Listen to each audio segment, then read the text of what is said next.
বালিগঞ্জে এবারে আপনার কি মনে হচ্ছে? শোভনদেব চট্টোপাধ্যায় তৃণমূল প্রার্থী, বিজেপির প্রার্থী শতরূপা, ওদিকে সিপিএম এর নতুন মুখ আফরিন বেগম, কি মনে হচ্ছে বালিগঞ্জে কি হবে? দেখুন, এরমভাবে তো প্রেডিকশন করা যায় না। তাও আমরা শোভনদাকে আশা করব। আচ্ছা, কেন শোভনদাকে কেন আশা করছে? শোভনদাকে দীর্ঘদিন ধরে আমি চিনি, জানি, সেই জন্য আমি শোভনদাকে সমর্থন করছি। আচ্ছা, একটা সময় তো এখানে সুব্রত মুখার্জি বালিগঞ্জের বিধায়ক ছিলেন, হ্যাঁ। মন্ত্রী ছিলেন। তারপরে সুব্রত মুখার্জির পর বাবুল সুপ্রিয় একটা টার্মে এখান থেকে জিতলেন। এবারে আপনার কি মনে হয় যে শোভনদেব চট্টোপাধ্যায়, বাবুল সুপ্রিয়, সুব্রত মুখার্জির যে জয়ের রেকর্ড সেটা ছাপিয়ে যাবেন? ছাপিয়ে না গেলেও জিতে যাবে, আচ্ছা, আমি আশা রাখি। আর বিজেপির প্রার্থী এখানে হাড্ডাহাড্ডি রেজাল্ট দেবে? বিজেপি তো চেষ্টা একটা করবেই, সেটা দেখা যাক। আপনার নামটা বলবেন। আমার নাম গৌতম বসু, সবাই জানে, সবাই চেনে। Thank you. কোন প্রার্থী জিততে শোভনদেব পারে? চ্যাটার্জি, এটা বলতে হবে। মমতা ব্যানার্জি বা আবার কি, মমতা ব্যানার্জি ছাড়া কোনো কথা হবে নাকি এখানে? শোভনদেব চ্যাটার্জি জিতবে, ও কোনো এখানে কোনো দ্বিমত নেই এখানে। কারণ এসআইআরের সময় যেভাবে মানুষকে হ্যারাস করেছে নির্বাচন কমিশন, তার তো একটা প্রত্যুত্তর দেবে মানুষ। সে মানুষ প্রত্যুত্তর দেবে। 29 তারিখে আমরা 4 তারিখে আপনারা দেখবেন ভোটের বাক্সে। আচ্ছা, আমাকে একটা কথা বলুন, এই যে এসআইআরে এত নাম বাদ চলে গেল, আরও নাকি বাদ যাবে, তো তাতে করে বিজেপি কি ফায়দা পাবে? আপনি আমাকে বলুন, আপনি তো ভারতের নাগরিক, ভারতের নাগরিক তো, ভারতের নাগরিক বা বাংলার নাগরিক, পশ্চিমবাংলার। আপনার নাম যদি বাদ হয়, আপনি একটা বৈধ ভোটার, সেখানে আপনি কি বলবেন? এটা কি উচিত হচ্ছে কি? এসআইআর যে প্রসেসটা ভালো জিনিস, খুব ভালো জিনিস। ডেড ভোটার বা লেফট ভোটার যেগুলো ঠিক আছে, বাদ যাক। কিন্তু কথা হচ্ছে যে আপনার মানুষকে যে হ্যারাস করলো, এসআইআর প্রসেস কিন্তু ওই 1-1.5 মাসের প্রসেস নয়, এটা একটা লং প্রসেস।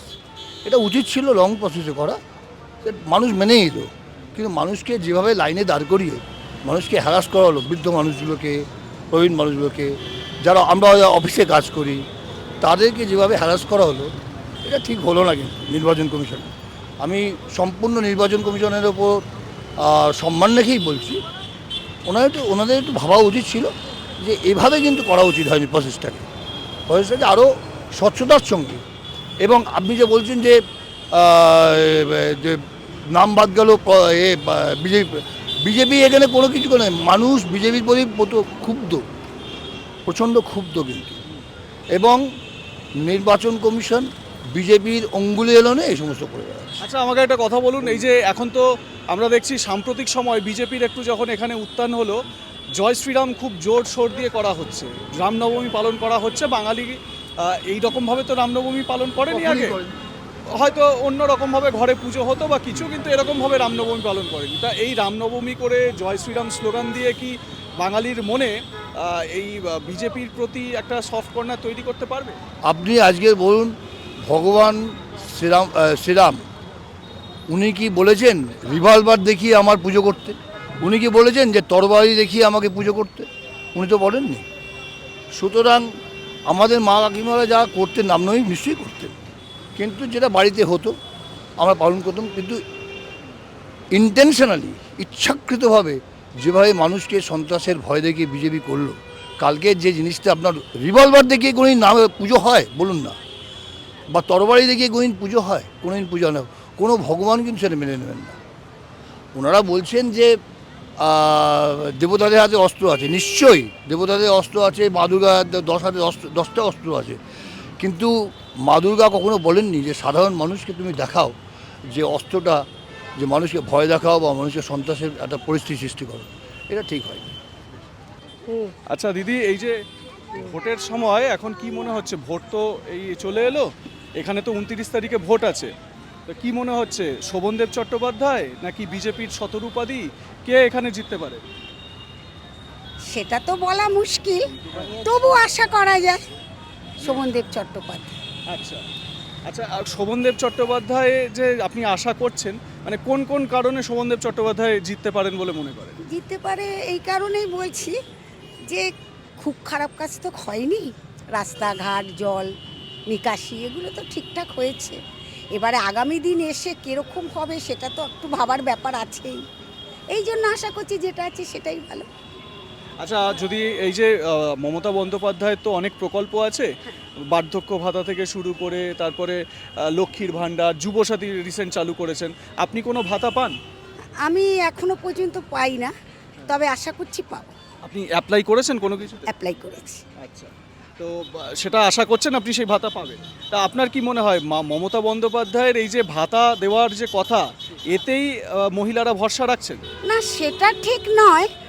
মহিলারা তো কিছু কিছু ভরসা রাখছেনই, যে ভাতা পাচ্ছি, কন্যাশ্রী পাচ্ছি, এগুলো যেগুলো পাচ্ছে সে তো আশা করা যেতেই পারে। কিন্তু আবার কিছু কিছু তো খারাপ হলো, অভয়ার তো বিচার হলো না, সেটা তো একটু ভাবার ব্যাপার আছে।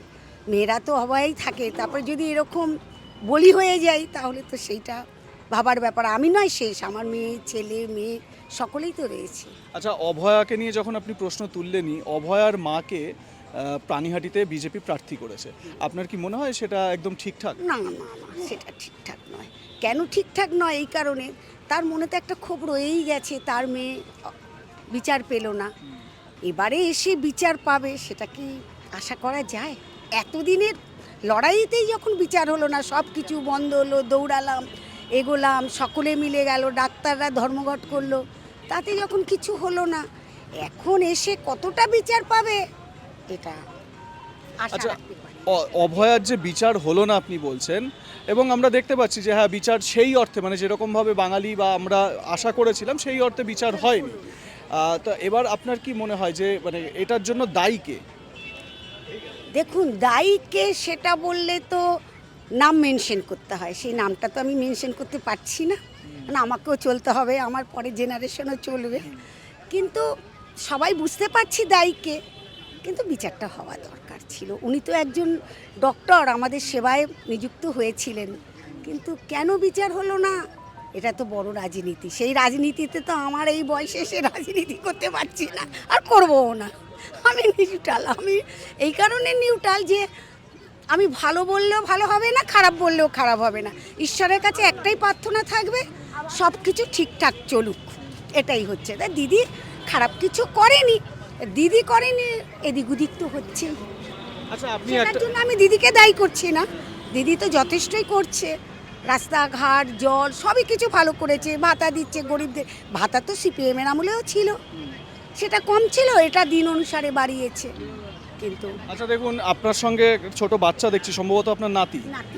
আচ্ছা, এবারে দেখুন বিজেপি একটা বলছে যে পরের প্রজন্মের জন্য খুব বাজে সময়, চাকরি বাকরি নেই, পরের প্রজন্মকে পড়াশোনা করে বাইরের রাজ্যে চলে যেতে হচ্ছে।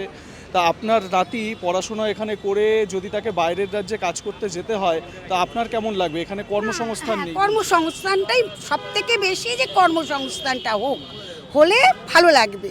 যে আমরা তো একটা শেষের পর্যায়ে, আমাদের জেনারেশন যদি চাকরি না পায় তাহলে ওরা খাবে কি দিনের পর দিন? আমি তো 15 টাকা কেজি চাল পেয়েছি, এখন তো সেটা 70-এ কিনতে হচ্ছে। তাহলে এর পরের প্রজন্ম কি খাবে? 100 টাকা কেজি, তা 100 টাকা রোজগার করাটাও তো বিশাল ব্যাপার না।